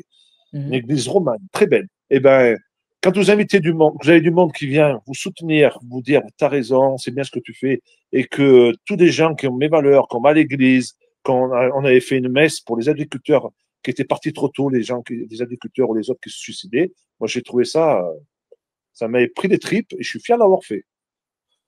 Bon alors, vous allez aller voir le docu-fiction qui cartonne en ce moment, qui s'appelle Sacré-Cœur? Ben ouais, il faudrait que je le fasse, oui. Il est Alors au cinéma, allez-y. là? Oui, et il remplit les salles, donc c'est bien qu'il y a un besoin Ah. de retour à la religion et à la spiritualité et puis, les gens ont conscience d'une déchristianisation de la France, effectivement. Non, mais oui, c'est pas facile de parler de ça parce que moi, j'aime pas me vanter. Vous pouvez regarder mes vidéos. J'aime pas dire moi, j'ai raison sur tout. Mais Mmh. honnêtement, je pense que mon discours, il se tient de A à Z, que ce soit sur l'Europe, le Frexit, l'agriculture, la spiritualité, tout ça. Moi, après, j'ai des proches qui sont pas croyants, mais je les respecte. Voilà. Mais il faut pas qu'on mette tout en œuvre pour empêcher les jeunes d'être croyants. C'est ça. Il faut leur donner cette éducation. Vous savez, ma fille, en ce moment, on a des valeurs dans la famille. C'est pour ça que je trouve que c'est dégueulasse ce qui m'arrive. Parce que, comme je vous l'ai dit tout à l'heure, je pense être un bon citoyen. J'ai fait 80 dons du sang, j'ai 51 ans. Il n'y en a pas beaucoup qui peuvent se taper d'avoir fait ça. basta. Et mon sang, il va aussi bien à des politiques véreux qu'à n'importe qui, à des sionistes, à des musulmans. J'en ai rien à foutre qui va, mon sang. Moi, ma fille, en ce moment, elle est partie faire C'est du sang qui est plutôt pur. Ben, en plus, je pense que mon il n'a sang pas qui n'a pas reçu été... de produits étranges. Ouais. On va dire ça comme ça. Mais mon sang qui n'a pas été vacciné, je pense il est pas mauvais, à mon avis. Il est bien meilleur que les autres. Basta. Ma fille, elle est partie au Sénégal. Déjà, elle avait fait des études pour être éducateur spécialisé. Donc, elle avait fait un stage de 3 mois en Côte d'Ivoire à 18 ans. Elle a pris son baluchon, elle est partie là-bas.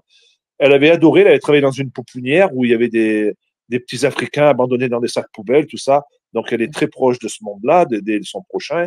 Voilà. Et là, elle est allée au Sénégal. Et au Sénégal, eh ben, c'est des musulmans qui sont très, très croyants. Et elle est catholique, baptisée, tout ça, mais elle avait perdu sa croyance. Elle est comme tout le monde, puisqu'on est dans une société de consommation. Ben, vous, les filles, vous, les femmes, vous pensez plus souvent à faire du maquillage, à mettre des piercings, à faire des tatouages, à la coiffure. Comme je lui dis, tous les samedis, il y a quelque chose. Une femme, si elle veut, tous les samedis, il y a quelque chose. Sauf que maintenant, tu penses plus à la messe, c'est devenu...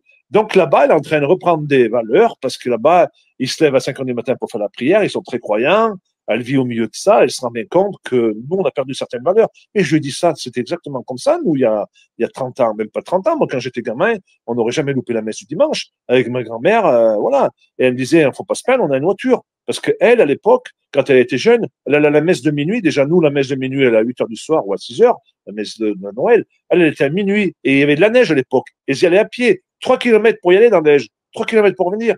Et aujourd'hui, nous, on a tout. Et on n'est même pas capable d'y aller. Donc, à un moment donné, ben, il faut sortir les doigts du cul, mettre l'église au milieu du village et dire, on peut pas avoir perdu toute cette valeur. Parce que si le Christ, il existait il y a 50 ans, il est toujours là. Et je pense qu'à un moment donné, si on aide son prochain, eh ben, moi, je pars du principe qu'on n'est que 2 passages sur Terre. On reste pas beaucoup longtemps hein, sur Terre. Encore, il y en a qui arrivent à venir un peu vieux, jusqu'à 100 ans, d'autres, malheureusement, beaucoup moins. Mais la grande majorité de la vie, elle est après, elle est dans l'au-delà, elle est je sais pas où, elle est, quand on est croyant, on croit à ce qu'on veut. Mais moi, je pars du principe que si on fait ce qu'il faut sur Terre, alors, le peu que je fais là, que je dénonce, que je pense que je fais du bien, j'aide les gens. J'ai fait 2 ou 3 cagnottes pour sauver des exploitations. J'ai mis en avant des agriculteurs. D'ailleurs, ça m'a valu encore un autre procès contre une préfète de Dordogne. J'essaye d'aider les agriculteurs, de décrocher toujours mon téléphone à n'importe quelle heure de la journée, des gens qui m'appellent pour faire du social, pour leur dire non, il faut. Je les mets en relation avec le directeur national de la MSA. J'ai un bon carnet d'adresses qui me permet des fois d'avoir des échéanciers pour assurer leur paiement en plusieurs coups, pour les sortir à tête de l'eau. Tout ça, j'adore faire ça. Donc je me dis, je fais du bien et je me dis, putain, tous ces connards là qui me font chier, là, qui me mènent au tribunal pour un oui ou pour un non, eh ben j'espère que dans l'au-delà, je vais pas les croiser. Parce que moi, j'ai l'impression de faire les choses bien. Et au détriment de ceux qui me comprennent pas ou qui veulent pas me comprendre ou ça les arrange. Mais je comprends que quand je critique beaucoup les francs-maçons, et vu que dans les tribunaux, ça en est déroulé, ben, ils le savent peut-être ça. Donc c'est pour ça peut-être ils me font chier. Mais voilà, chacun son truc. Mais non, il y en a qui sont païens et qui croient en rien. Donc chacun son Son truc. credo. On pourra vous Ouais. soutenir pour savoir un peu ce qu'il en est de ce procès.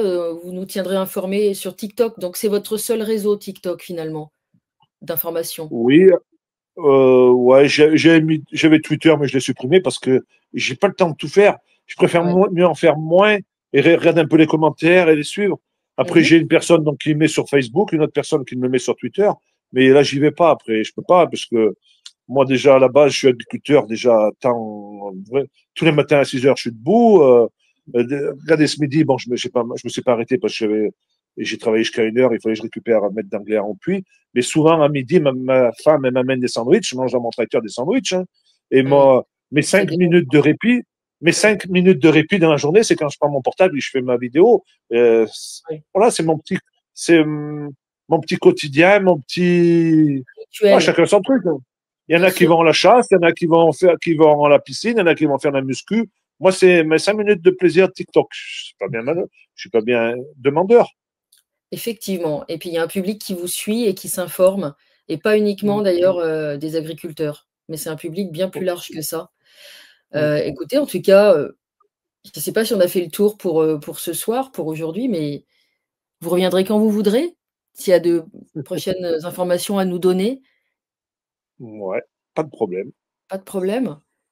Ah Et oui, un moi, grand vous merci voyez, parce je suis un grand bavard, donc il n'y a pas de sujet. Et pour oui, moi, il n'y a pas de sujet tabou. Moi, j'aimerais tomber sur quelqu'un qui arrive à me coller. Et j'y arrive pas. Et c'est pour eh ça que ben, j'avais demandé un oui, débat, mais j'étais un peu foufou, hein, à oui, TF1 à 20h30 avec Rousseau, ministre de l'Agriculture, tout. oui. Je suis sûr que je les scotche tous et que l'émission le ferait un tabac. Et je les mets tous leur nez dans leur caca et on va voir qui c'est qui a raison. Si c'est les agro-industries, si c'est les politiques depuis 30 ans qui nous ont mis dans cette merde, ou si c'est moi et mon bon sens paysan, le sens de la valeur. Voilà. C'est tout simple. Hein. Moi, je demande rien. Moi, je demande de vivre. Je vous l'ai dit tout à l'heure, je fais le plus beau métier du monde. Mais on n'en vit pas, on en meurt. Hein. Mmh. C'est pas normal. À l'heure où on se parle, il y a 2 agriculteurs en France qui sont morts. Moi, combien de fois, Mmh. en une année, il y en a 8 en Haute-Loire qui sont morts. Et cette année, il doit y en avoir 3. Et tout par pendaison. Hein. C'est pas un coup de fusil sur un coup de colère. Non, non. Vous prenez la corde, vous l'accrochez, vous montez sur l'escabeau et vous vous lancez pour vous libérer du mal. Et c'est quand même pas anodin comme geste. Hein. C'est pas un coup de folie. Hein. C'est triste. Hein. Oui, Et moi, ma fierté, si c'est depuis que je fais mes vidéos, si j'ai moins pu à sauver un du suicide, c'est bon, j'ai gagné, c'est déjà bien. Et honnêtement, je sais que j'en ai sauvé plus d'un, donc c'est tout du bonus. Mais je lâcherai rien, si encore je peux en sauver, je le ferai. Parce que moi, j'y suis passé, je sais ce que c'est. On n'est jamais, il y a pire. Et on peut toujours s'en sortir. Il faut libérer la parole. Le problème des agriculteurs, c'est que souvent on s'enferme, on est, l'agriculteur, il veut pas le dire, il veut pas que ça se sache qu'il est mal, qu'il vit mal. Et il est un peu, je sais pas comment vous dire, par rapport à ses anciens, la fierté mal placée. Vous savez, c'est comme ça dans les campagnes aussi. Hein. c'est Et sûr. ben, ils se renferment. Ça commence déjà par le célibat. C'est pas pour rien qu'il y a l'amour est dans le pré sur M6 depuis Oui. 25 ans, qui donne pas forcément une belle image des agriculteurs. Donc, Mmh. s'il y a beaucoup de célibat, c'est qu'il y a un problème de travail, de surcharge de travail. Après, il y a beaucoup de divorces. Donc, le peu qui se marient, souvent, ils divorcent.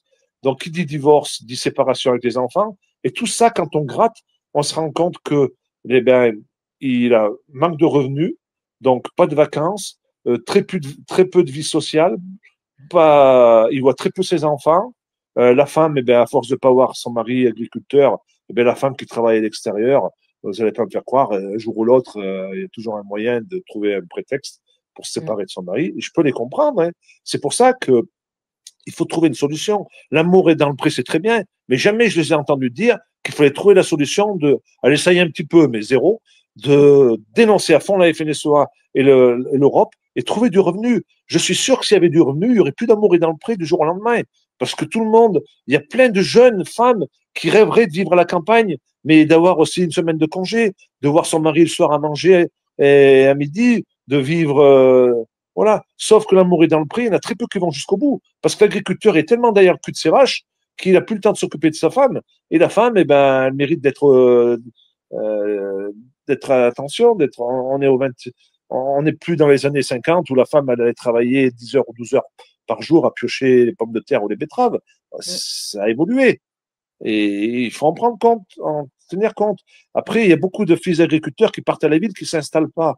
Mais parce que comment voulez-vous moi, j'ai eu la chance de ménager un peu la chèvre et le chou et de motiver mon fils. Mais quand vous avez, comme moi, il fallait être fou d'être agriculteur. Je suis jamais parti en vacances avec mes parents. Oui. Donc, ben, j'ai essayé, après, quand j'ai trouvé ma femme, il y a 30 ans, de Mmh. partir un peu en vacances pour faire voir à mes enfants, de découvrir autre chose. Et je pense que s'il n'avait pas vécu ça, mon fils, il serait jamais installé. Parce qu'aujourd'hui, ben, je suis bien content qu'il ait trouvé une copine et qu'il va pouvoir, j'espère, partir en vacances à son tour.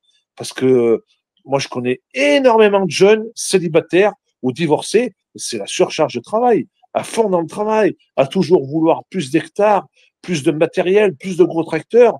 Sauf qu'au bout d'un moment, ils se prennent pas de salaire et ils n'y arrivent plus et ils tournent la carte, ils n'arrivent plus à payer les factures et ils se suicident. C'est le cercle infernal, ça.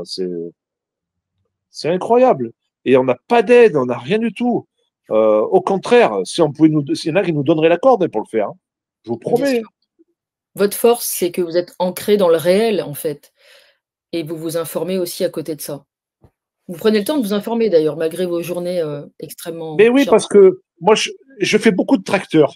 Et on a la chance d'avoir cette affaire-là entre les mains, c'est portable. Et maintenant, on a tous des forfaits illimités. Moi, ça passe bien chez moi. Donc, Ouais. pendant le Covid, j'ai fait beaucoup de manifestations, j'étais sur beaucoup de groupes, j'ai créé des groupes, j'ai eu des affinités et j'ai gratté, je me suis dit, il n'y avait pas que le Covid, après, il y a plein de choses qu'on a compris. Mais tout ça, je ne l'ai pas sorti du jour au lendemain. Donc, moi, je pense que ma force, c'est d'avoir été sur Telegram, sur des réseaux, des petits groupes où j'ai été super bien accueilli. On était une vraie famille. Et puis après, tout ce que j'ai appris sur Telegram, sur les WhatsApp, tout ça, je l'ai mis en avant à travers mes vidéos. Parce qu'on peut pas toujours dire certaines choses entre nous. Il fait beau, il fait pas beau, il pleut pas, il fait beau. Au bout d'un moment, il faut avancer. On sait qu'on a raison. Donc, il fallait bien un qui se lance et qui balance tout ça, ce que je dis tout à l'heure.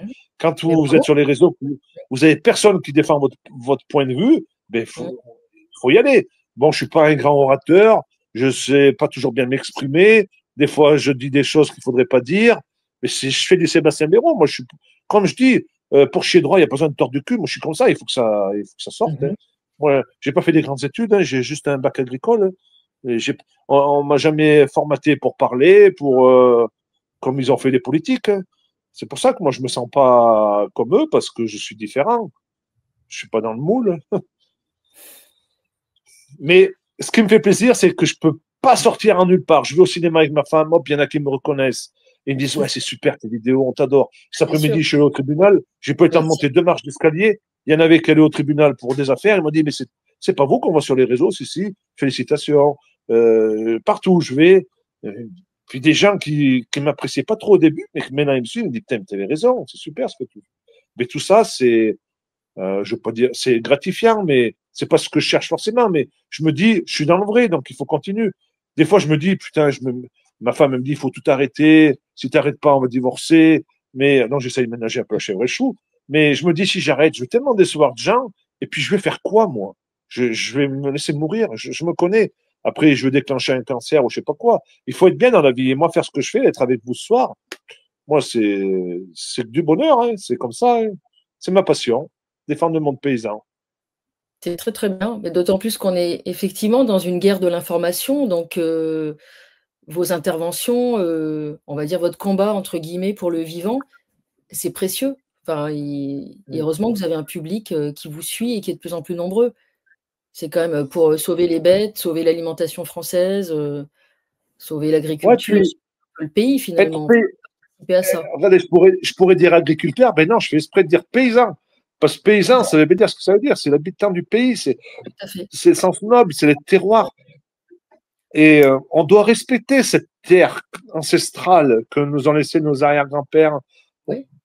mon grand-père, mon père, moi, mon fils. Moi, je veux pas que Mmh. mon fils il fasse la méthanisation pour détruire les vers de terre, les champignons, tout ça. Je lui ai inculqué tout ça. On doit Mmh. transmettre la terre d'une génération à l'autre sans l'avoir abîmée. Mmh. Donc, il faut faire au maximum. Il faut faire beaucoup de prairies, des rotations longues, moi, tout ça, moi, j'adore mon métier. Moi, semer des prairies, là, souvent, je fais des vidéos quand je sème mon trèfle et mon régras, je dis, regardez, ça, c'est super de trèfle. Il va capter l'azote de l'air avec mon fumier et mon lisier. J'ai pas besoin d'amener de produits chimiques. Et ben, mes vers de terre, j'en fais voir, c'est plein de vers de terre. Et puis mon trèfle, j'essaye de le récolter à bonne date, à bonne saison, pour faire des bons ensilages, du bon foin pour donner à mes vaches, pour qu'elles aient du bon lait avec de la bonne matière grasse et des taux protéiques. Et tout ça, après, ça se retrouve sur la fiche de paye. Donc, c'est tout gratifiant, tout ça. Et Absolument. voilà. Parce qu'il y Ah, en a on peut beaucoup, des agriculteurs. Il y a beaucoup des agriculteurs sur YouTube, sur TikTok, mais il n'y en a aucun qui fait ce que je fais. Les autres, ils font voir leur gros tracteur, gros matériel. Pourquoi? Parce qu'ils font beaucoup de vues, parce que les jeunes, il faut savoir que les jeunes qui veulent faire agriculteur, ils vont sur Farming Simulator, vous irez voir, c'est un jeu vidéo comme si vous étiez dans la vie réelle, sauf qu'il fait jamais de mauvais temps, jamais d'intempéries, jamais de... Donc tout ça, les jeunes, ils en rêvent. Et donc, il y en a qui s'en servent de ça, des youtubeurs qui font voir leur matériel. Et ils en gagnent très bien leur vie, ils en gagnent un salaire. Parce que souvent, ils mettent en avant certaines marques de matériel agricole, et cette marque de matériel agricole les finance. Vous imaginez? Pour dire qu'ils ont un super tracteur, si et ça. Et moi, j'ai jamais rien demandé à personne. Alors, quand je suis dans mon tracteur, les gens voient bien que j'ai un McCormick, j'ai ma combinaison en Irlande. Je pourrais, mais j'ai jamais rien demandé à personne. Tant mieux s'il y en a qui en profitent. Mais moi, ce que je trouve, c'est que je fais du Sébastien Béraud. C'est pour ça que j'ai mon audimat, parce que les gens qui me suivent, c'est pas pour voir le plus gros tracteur ou la plus grosse faucheuse. Voilà, c'est comme ça. Hein. Bon, si j'ai du gros matériel, parce qu'il faut bien avancer quand vous en avez beaucoup à faire. Mais c'est pas, jamais je le mettrai en avant parce que c'est comme ça. Et moi, je veux mettre les difficultés du monde paysan, dire aux consommateurs, faites gaffe, on crée la famine, il faut que vous mangiez produits sains, équilibrés, locaux, attention aux produits qui sont vaccinés ARN messager. C'est comme ça. Hein. L'idée, c'est d'éviter de se retrouver dans un pays qui est complètement dépendant sur le plan alimentaire et qui est un pays avec une économie exclusivement de services, du tertiaire. En fait, c'est ce dont les mondialistes rêvent, c'est de nous Ah oui, couper de notre indépendance, notamment alimentaire et comme on dit, l'alimentation, en plus, c'est notre première médecine. ah oui. Bien manger, c'est le meilleur médicament. Exactement, mais ce sera la belle conclusion de cette émission et vous reviendrez, quand vous voulez, vous serez le bienvenu. En tout cas, Mais c'est impeccable. passionnant de vous écouter parce qu'on a l'impression de plonger dans la terre et dans nos racines. Voilà, parce que la France, contrairement à ce que certains disent, elle a une histoire. Voilà. Ah oui, puis il faut en être fier de notre histoire.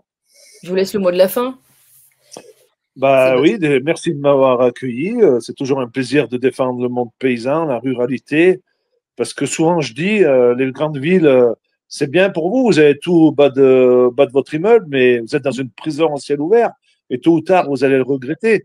Moi, je pense que c'est grand temps de faire le retour à la ruralité. Je devrais pas le dire, parce que souvent, il y en a qui reviennent dans la ruralité, et c'est les premières merdeurs à dire, ouais, ça pue, le coq chante, tout ça. Mais tant pis, il faut, vous allez un jour ou l'autre, vous allez le payer cash dans les grandes villes parce que déjà c'est très pollué, parce que vous connaissez pas, il y a plus de vie sociale, puis c'est pas la vie. La vie c'est la ruralité, c'est la campagne, comme nos anciens. Ah oui, moi je dis souvent, il faut arriver à se nourrir à moins 30-40% par soi-même, comme ils faisaient nos parents. C'est très Mmh. simple à la campagne. Vous pouvez y arriver à la campagne. Vous avez Mmh. la pêche, la chasse, les champignons, les fruits après les arbres. La nature, c'est Dame Nature, elle vous donne beaucoup. Et puis, vous pouvez avoir des poules, un petit potager. Les poules, avec le fumier des poules, le mettez au potager. Les haricots, tout ça, une fois que c'est passé, ben, vous le donnez au lapin, aux poules, circuit fermé, il n'y a plus de poubelle, il n'y a rien de plus. C'est magnifique. On a tout sous nos yeux.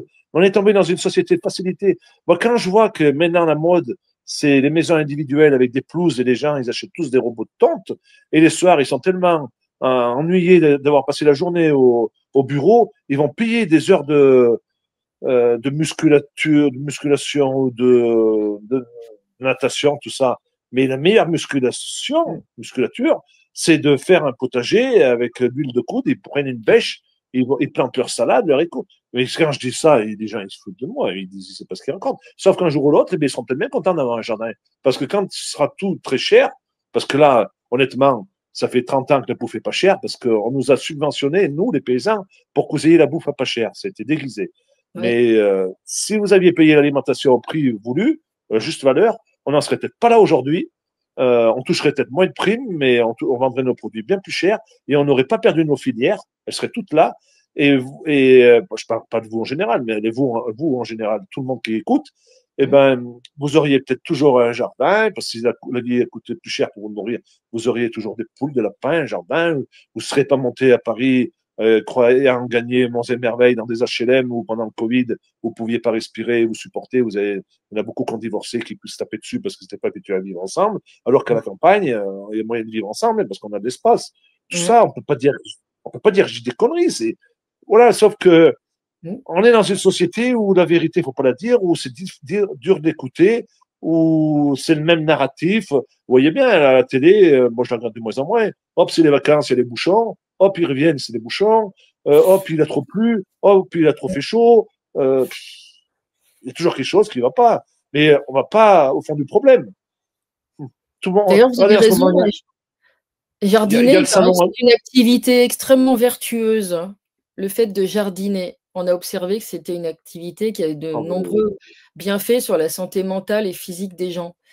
Donc vous faites plus que jardiner, mais en tout cas, vous avez raison. C'est le fait d'être ancré à la terre a beaucoup de vertus sur l'être humain. mais le problème, maintenant, nous, les exploitations sont de plus en plus grosses et on a du mal à faire un jardin. On en fait un, mais pas comme mes parents. Enfin, mes parents aussi, c'était un peu pareil. Mon père s'était mis à faire beaucoup de jardinage à la retraite, sauf qu'au bout d'un an, il est mort, malheureusement. Dû à une leucémie, dû aux produits chimiques. Basta. Mmh. C'est bien triste. Tout ça, c'est pour ça aussi que je me bats contre ça. Mais Je comprends. ce que je veux dire, moi, quand je serai à la retraite, j'aurai un jardin bien mieux que ce que j'ai aujourd'hui. Je prendrai mieux le temps de le faire. Parce que les soirs, quand vous rentrez à point d'heure, vous n'avez pas trop envie d'aller faire du jardinage. Le Mmh. week-end, eh ben, si je vais au jardin et que je le fais aussi, il faut pas croire. Mais Mmh. si vous passez tout votre week-end à faire du jardinage, alors déjà que le reste de la semaine, ma femme ne me voit pas. Si encore je passe le reste du week-end au jardinage, et puis putain, ça fatigue quand même. Même que notre métier soit moins dur qu'avant, quand vous faites des journées de 10, 12 heures de tracteur ou la traite, tout ça, c'est quand même fatigant, mieux que de rester sur une chaise ou dans un canapé. Donc au final, eh ben, le jardinage, voilà. Mais je suis quand même fier parce que là, j'ai des jolis choux-fleurs que j'ai beaucoup arrosés, parce que j'ai une autre source. Au mois de juillet, quand ils étaient secs, j'avais peur qu'ils crèment. Putain, ils n'étaient pas jolis. Là, il va falloir que je fasse une vidéo avec mes choux-fleurs.